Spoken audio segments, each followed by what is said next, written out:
21. Eyes on the horizon. You spend a lot of time like that before a heist. Most outlaws never talk about that part, all the waiting.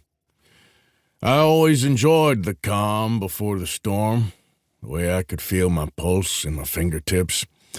Now, I'm not an anxious man by any means, but you aren't sane if you feel nothing before riding out to meet iron with iron.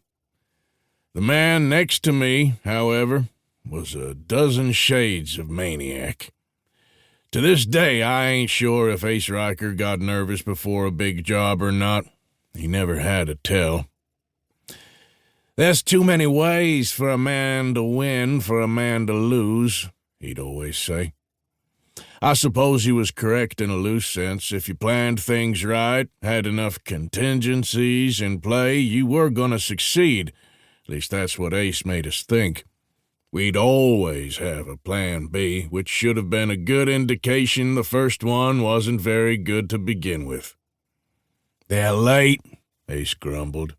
His eyes went to his gold timepiece, then back to the horizon. A dirt road ran around a ridge across a low valley north of our position. An armored stagecoach conveying all sorts of valuables was scheduled to be skirting around at any moment. "They'll be here," I assured him. "Better be, unless someone ratted." His dark gaze fell upon me. Even though I was innocent, it gave me a shiver. When Ace smelled a rat, whew boy, that was never a pleasant time amongst the scuttlers. Someone always found themselves at the wrong end of a noose. "Watch that look, Ace," I stayed stern.